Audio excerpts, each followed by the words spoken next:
ደላላን እኮ ነው ከኔ ጋር በስልክ አውርተን ነበር። አሁን አስታወስኳችሁ። ፊታችሁ ግን ምንም የሰራተኛ አይመስልም። ልክ ነሽ። የሰራተኛ ፊት የለኝም። ትልልቆች ሲያወሩ ህጻናት ጣልቃ አይገቡም። እሺ እኔ ከሱ ጋር እያወራሁ ነው። እሷን ነው ሰራተኛ እንድትሆን ያመጣት? አዎ። ምን ሆነሽ ነው ታዲያ እንደዚህ ፍጥን ፍጥን የምትይው? አንገትሽን ደፋ አድርገሽ እመቤቴ እንደማለት የተሰደኩኝ እንድሰራ ትፈልጋለህ? አልፈልግም። የማይፈለግ ነገር ግን ያደረግሽው አንቺ ነሽ። እኔ ምንም ነገር አላደረኩም። መወቀስ ካለብሽ ራስሽ ነሽ የምትወቀሽው። ስማ፣ እየተሰደኩኝ ከምኖር ብታሰር ነው የምመርጠው። ታሰሪ። ማን እጅሽን ያዘሽ? የመርማሪው ስልክ አለኝ። ልደውልለትና ከፈለግሽ እጅሽን ትሰጫለሽ። አትደውልለት። መታሰር ማትፈልጊ ከሆነ ስድቦቿን ችለሽ መኖር አለብሽ። ግዴታ መኖር አለብሽ። ስላላየሃት ነው እንጂ ካፋ የሚወጡ ቃላቶች በቁም ነው። እንግዲህ ከዚህ አልፈልግም ላይሽ ሂጂ። ይቅርታ አድርግልኝ። ሁለተኛ የለመደኝም የኔ መቤት፣ ሁለተኛ የለመደኝም። የዛሬም ብቻ። በአንድ ነገር ከተስማማን ይቅርታ አድርግልሻለሁ። እሺ ምንድነው ንገሪኝ። ምንም ነገር አደርግልሻለሁ የኔ መቤት። እግሬ ላይ ወድቀሽ ጉልበቴን እየሳምሽ በደንብ ትለምኛለሽ። አለማመንሽ ከተመቸኝ ይቅርታ አድርግልሻለሁ። ምን አሰሚም እንደ ሴትዮ ደንቆሮ ነሽ? ጉልበቴ ላይ ወድቀሽ ይቅርታ ከጠየቅሽኝ ይቅርታ አድርግልሻለሁ አልኩሽ እኮ። እባክሽ ይቅርታ አድርግልኝ የኔ መቤት። እባክሽ እርዳታሽ ያስፈልገኛል። እባክሽ የኔ መቤት፣ እባክሽ እባክሽ። በህይወቴ ምን እንደሚያስደስተኝ ታውቂያለሽ? ምን? ሰዎችን ማንበርከክ። አስቻለው አይመጥንሽም። ደረጃው በጣም ከፍ ነው። የወርቄ ልጅ ነው። አይመጥንሽም። በቃ ለኔ ባታዝኝም እንዴ ለራስሽ አታዝኝም እንዴ? ያላቅምሽ እዛ ላይ ቅጭት ብትይስጥ ወጪ ያላቅምሽ ያለ ደረጃሽ። እኔ ነኝ ያላቅም የተንጠለጠልኩት። ማየ ፀሐይ ለኔ የማትገባ ምርጥ ሴት ነች። ልጄ ፀሐይን ታውቃታለህ አይደል? ሰራተኛችን እዚህ ቤት ነው ቀላል ቤት የምታጥብ እኮ ናት። በደንብ ነው ማውቃት ማየ፣ በደንብ ካወካት እንዴት አገባታለሁ ብለህ እጇን ትይዛለህ? ማወቄ እኮ ነው እጇን ጨብጬ በድፍረት ይዣት እንድመጣ ያደረገኝ። እንደው እኔም ባታፍር እንደው የሰፈሩ ሰው እኮ አታፍር እንዴ? እንዴ ሲያይ ምን ይላል?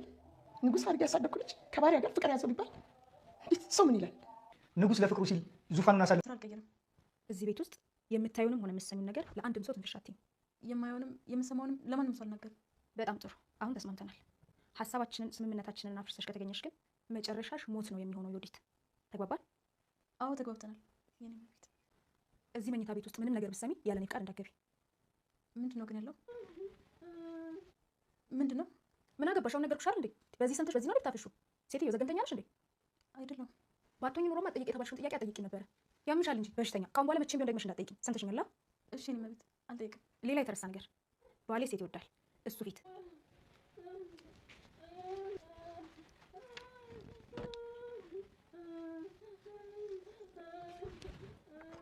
ዮዲት ከህግ ጥላ ስር ለማምለጥ ስትል ሳትወድ በግዷ ሰው ቤት ተቀጠረች። ነገር ግን ይህን በር ከከፈትሽ ትሞቻለሽ የተባለችውን የተከለከለችውን በር ከፈተች። ዮዲት እዛ ውስጥ የተጨነቀችውን ነፍስ ለመርዳት ፈልጋ ነው ወይስ ወሬ ፈልጋ? ለምን ያን በር ከፈተች? ትሞቻለች ተብሎ በተደጋጋሚ ማስጠንቀቂያ ተሰጥቷታል።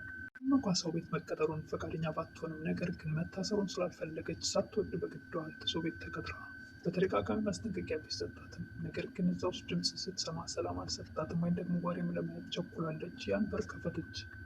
ሰላም ጤና ይስጥልኝ ውድና የተከበራችሁ መላው ዓለም ያለ ኢትዮጵያዊነት ባልካችን እግዚአብሔር ይመስገን ደህና ነኝ።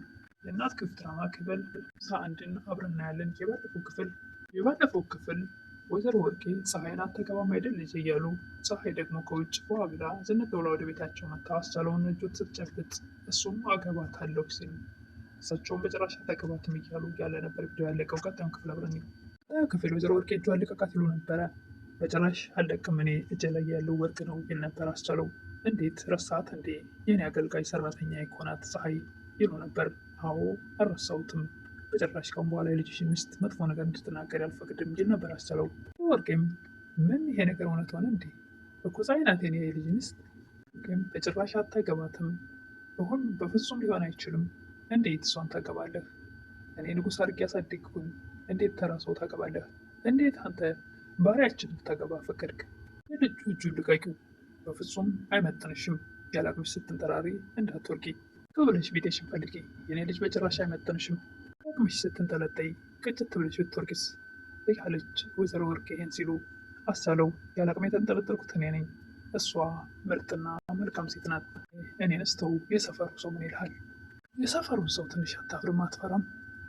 ከባሪያ ጋር ሲያይህና ንጉሥ አድርጌ ያሳደግኩት ልጅ ባሪያ አገልጋይ ያገባ ሲባል ምን ሊሉ ይችላሉ? ትንሽ ለራስህ ስለ ክብር አታስብ የሚሉ ነበር ወይዘሮ ወርቄ። ዝቅ አድርገው የሚያዩትና ራሳቸውን ከፍ አድርገው የሚያዩት ወይዘሮ ወርቄ ገንዘብ የሚመኩት ምንም እንኳን አሁን ላይ ገበናቸውን ለመሸፈን ሲሉ ቤታቸውን ቢሸጡት፣ ከዛውም ሰውዬ ከዛሬ ነገር ልቀቁልኝ እያለ እየጨቀጨቃቸው፣ ነገር ግን እስካሁን ያሉት ቢሆንም ቸው ቢያንስ መውደቂያቸው እንኳን ለሰው ልጅ ርኅራኄ የሌላቸው ወይዘሮ ወርቄ አሁን ሰዓት ለክብራቸው መጨነቅ አልነበረባቸውም። ቤታቸው ተሽጦ ሜዳ ላይ ሊወድቁ ስምንተላሽም እናቴ ባሪያ ብለሽ የጠራሻትን ሴትዮ የህይወት ያጋር የልጆች እናት እንድትሆን መርጫታለሁ። በጭራሽ ለልጄ ሚስት እንድትሆን አልመርጥም ይሉ ነበር ወይዘሮ ወርቄ። እማዬ አንቺን ማን መራጭ አድርግሽ? እኔ ራሴ መርጫለሁ። ህይወት ላይ መወሰን አልችልም ይሉ ነበር ወይዘሮ ወርቄ። አንቺ እኮ ከልጅነት እስከ እውቀት የመረጥሽልኝ ነገሮች ህይወቴን አመለሰቃቀሉ እንጂ ምንም የጠቀመኝ ነገር የለም። ኋላ በውሳኔ ጣልቃ እንድትገቢ በጭራሽ አልፈልግም ይል ነበር አሳለው። ጭራሽ አይሆንም አታገባትም ማለታቸውን ይቀጥላሉ ወይዘሮ ወርቄ። አሳለውም ወደድሽም ጠላሽም አገባታለሁ አለውም ከእናቱ ጋር ጭቃጭቆ ሲጨርስ እህቱን ከህግ ጥላ ስር እንድታመልጥ እርዳኝ ስላለችው ሰው ቤት ለማስቀጠር ይዞ ይሄዳል።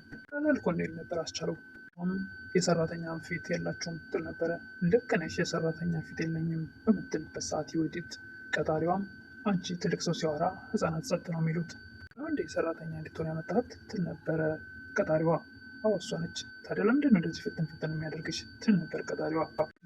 ደፋ አድርገሽ እመቤቴ እንደማለት ፈንታ ጭራሽ አንቺ ቅድም ታያለሽ ፍትን ፍትን በወሬ እኔ ጋር ጭራሽ ለውራ እሽቅድድም ትገቢያለሽ እንደ ደፋር በምትላት ሰዓት ይወዲት በጣም መስማትም ከበዳትና ጥላ ትወጣለች ግቢውን። ይቅርታ እንደ ያዋርቻት ልምጣ በማለት ወደ ዩዲት ይሄዳል። ነው ይል ነበር አስቻለው። ሰምታታል አይደል? እንደ ሰው ሳይሆን እንደ ውሻ ነው ስታወራኝ የነበረው ደረግ ይል ነበር። ይቅርታ አስቻለው እና እንደ ውሻ እያወራችን እንዴት ነው? ለወራት እኮ ፀሐይን እንዴት ነበር ስታደርጊያት የነበረው? ወረሻ ታውቂያለሽ ፀሐይን ለሽ ሁለት ምርጫ አለሽ፣ ወይ እስር ቤት መግባሽ ወይ ደግሞ እየተሰደብሽ ስድብሽ ጀለሽ መስራት። ከመታሰር ብላ ተመልሰ ወደዛ ቤት ስትሄድ ለምንድነው አፍንጫሽን ነፍተሽ ሄድሽው ትል ነበር ቀጣሪዋ። የኔ መቤት በኝ ትል ነበረ አሰሪዋ። እንቀራረብም በኑሮ በልጥሻለሁ፣ ስለዚህ ተንበርክከሽ ይቅርታ በኝ፣ እኩያሽ አይደለሁም በኝ ትላት ነበረ። የሰራችው ግፍ አሁኑኑ ሳይውል ሳያድር ህይወት ላይ ራሷ ላይ በዋናት ግፍና ሁለቱ ቤት ያሉትን ሰራተኞች እናቷ ቤት ያለችውንም ራሳቸው ቤት ያለችውን ዓለምን ስታሰቃይ የኖረችው የወዲት ያ መልሶ ራሷ ላይ ደርሷል። ያን ጽዋ ራሷ ላይ ተቀምሰው ነው። ይኸውም ስምምነት እናድርግ፣ በቀን 2 ጊዜ ብቻ ትበያለሽ፣ 5 ሰዓት እና 12 ሰዓት። ከዛ የተረፈ ግን ውጭ ግን አፍሽ ላይ ምግብ ባይ የምትጎርሽበት እጅሽን ነው የምቆርጥልሽ። በቀን 2 ጊዜ ከዛ ውጭ የዘለለ አንዳች ነገር ምግብ ባፍሽ ላይ እንዳይ አልፈልግም። ስተሽ ብትቀምሺ እጅሽ ይቆረጣል ያለ ነው። ደግሞ ከእሷ የባሰች መጣችላት። ጤናን የወደሰ እናትን የልጃቸው ባቀረበው ምግብ ከእጃቸው እየመነተፈች ርቧቸው ሊበሉ በፈለጉ ሰዓት እጃቸው ላይ የያዙት ምግብ ወደ ጉረሯቸው ወይም ወደ አፋቸው ሳይወስዱት ከእጃቸው መንጨቃ የምትወስደው የወዲት አሁን ያ ግፍ ከእሷ ላይ ደርሷል። ተርፎ ዓለም እኚህ ምስኪንና ሲራቡ ስታይ ከሱቅ ሄዳ በገዛ ገንዘቧ መታ እንቁላል ጠብሳ እንኳን በሰጣቸው ምንጭቅ አድርጋ ፊታቸው ሁለቱን ገትራ ነበር ያን ምግብ የበላችው። ያ ነገር አሁን ላይ እንዴት ይታወሳት ይሆን? ከግፍ ሰርቻለሁ ይቅር በሉኝ እማዬ ማለቷ አይቀርም። ዩዲት ማሰሪዋን ገና ዛሬ አይደል እንዲያወቅሽኝ? አመል እኮ እያደር ሲገለጥ ነው እንጂ የሚያምረው ዛሬውኑ ዛሬ በዛሬ እንዴት እንደዚህ መጥፎ ትሆኛለሽ? መጥፎ ነኝ ብለሽ ነው እንዲያስብሽው ትላት ነበረ አሰሪዋ። ታዲያ ጥሩ ነኝ ብለሽ ነው እንዲያስብሽው? እዛ ወርቄም ፀሐይን በጭራሽ እንዳታገቢው እሱ መጥፎ ሰው ነው፣ ልጅም አለው ከሌላ ሴት እያሉ ይመካከሯት ነበር። እሷም እንድትጠላውና ከልጃቸው እንድትርቅ ለማድረግ ደግሞ የማን ደም ነው አስቻለሁን ደም ውስጥ የሚዘዋወረው? የኔ ደግሞ አይደለም። የወዴት እኮ በእኔ ወታ ነው መጥፎ ሰው የሆነችው። ስለዚህ እሱ መጥፎ ነው በማን ወጥቶ መልካም ይሆን ብለሽ አስብሽ? እኔን እንደ መጥፎ አይደለም የምታይኝ። ስለዚህ በጭራሽ እሱ ልታገቢው አይገባሽም። ወርቄ ለፀሐይ አስበው ሳይሆን እሳቸው ልጃቸው ቤታችን ሰራተኛ እንዴት ያገባል፣ የሰፈሩ ሰውስ ምን ይለናል እያሉ ስለ ክብራቸው በማሰብ ነው። እንደምታውቂው መጥፎ ሰው ነበር መጀመሪያ ላንቺም፣ አሁን ከአንቺ ጋር ሲሆን ነው መልካምነት ያመጣው። ይህ በዚህ ተረት ተረት አንቺ ትሞኛለሽ ብዬ አላስብም። ሞኝ ነሽ ይሉ ነበር ወይዘሮ ወርቄ። ምንድን ነው አሁን አድርግ የሚሉኝ ትል ነበረ ፀሐይ። እንደምልሽማ የልጅን ውሸት ትተሽ ራስሽን ማንቃት አለብሽ፣ ስቢበት፣ አለበለዚያ መጨረሻሽ አያምርም ይሉ ነበር ወይዘሮ ወርቄ። ለወንድሟ ደውላ ወንድሟ ጋር ትገናኛለች። ምን ማድረግሽ ነው? ለምንድን ነው የወጣሽው? ሴትዮዋ በጣም መጥፎ ሰው ነች፣ እንደ ሰውም አትቆጥረኝም። አንቺ ሰውን እንደ ሰው ትቆጥሪ ነበር እንዴ? ሰራተኛ ስታሰቃይና ምግብ ስትከለክይ አልነበረም እንዴ? ለምንድን ነው አንቺ ላይ ሲደርስ ሆነብሽ? ለውሻ እየተሰደብኩ መኖር አለብኝ እንዴት ነበር የወዲት? ይህ እኮ ራስሽ ያመጣሽው ጣጣ ነው። ኩኝ ከመሰራ ብታሰር ይሻለኛል። ታሰሬን ማን ከለከለሽ? የመርማሪው ስልክ አለ ልደውል ደውል ብላ የወዲት ደግሞ መርማሪው ሲባል ትፈራለች። ሰር ካልፈለግሽ ሰዎቿን ችለሽ ሳትወጂ በግድ መስራት አለብሽ ነው እንጂ ወንድሜ ከፏ የሚወጡት ቃላቶች በቁም የሚያቃጥሉ ናቸው ትል ነበር የወዲት። ዓለምንና የባለሽን እናት በቁማቸው ስታቃጥ ያልኖርሽም ነሳሽው ሰዓት መልሾ ራሽን አቃጠለሽ ይላት ነበር አስቻለው በማለት አስቻለው ከተገቧ ጥሏት ይሄዳል። አትወድ በግድ ወደዛ ቤት ትሄዳለች። እዛ ቤት ስትመለስ አሰሪዋ ምን ልትሰሪ ምን ፈልገሽ መጣሽ ትል ነበር። እባክሽ ይቅርታ አድርጊልኝ የኔ መቤት በማለት ገር እንስማማ ተንበርክከሽ ጉልበቴን የሳምሽ ይቅርታ ከጠየቅሽኝ ደግሞ አለማመንሽ ደስ ካለኝ ከተመቸኝ ይቅርታ አደርግልሻለሁ። ምን እንደሚያስደስተኝ ታውቂያለሽ? ሰውን ማንበርከክ። ዛሬ አንበርክኬ ከላይ ወደ ታች ማየት ነበር አሰሪዋ። ከሷ የባሰችው መጣች። ስትሰራ የኖረችው ግፍ መልሶ ራሷን ሳይውል ሳያድር ግፉ ጽጎ ራሷ ላይ ደርሶ ባለፈችውን በሰዎች ላይ ያደረገችውን ግፍ ምነው ባላደረግኩት የሚያስትልበት ቀን ም ተስማምተውሽ ብሎ ካስገባቻት በኋላ ወደ ቤት አንድ የዚህ ቤት ከገባች በኋላ ያለኔ ፍቃድ ስራ መቀየር አይቻልም ብለሽ ካሰብሽ ትሞቻለሽ። ሪዋም አንድ ማስጠንቀቂያ ሰታታለች።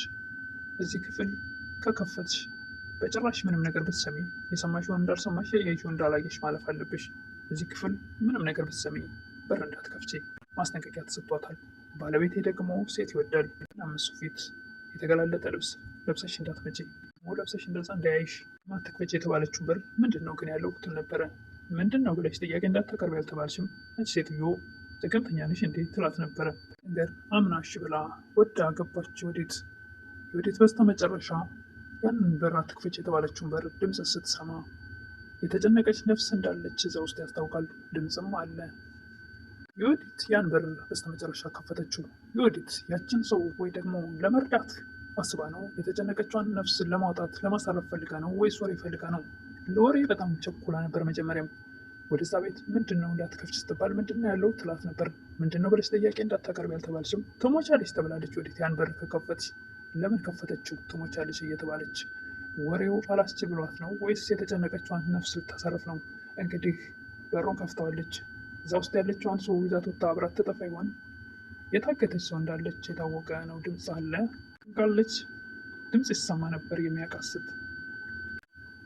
ወይስ ደግሞ ቀጣሪዋ ትሞቻለሽ እንዳለቻት እሷ ላይ ጉዳት ታደርስ ይሆን? ወይስ የወዲት ያችን የተጨነቀች ሰው ወይ የተጨነቀች ነፍስ ከዛ ቤት ይዛ ትወጣ ይሆን? እሱን እንግዲህ በቀጣይ የምናይ ይሆናል። ለዛሬ ግን ይህን ይመስል ነበረ የናት ግፍ ድራማ ክፍል 51።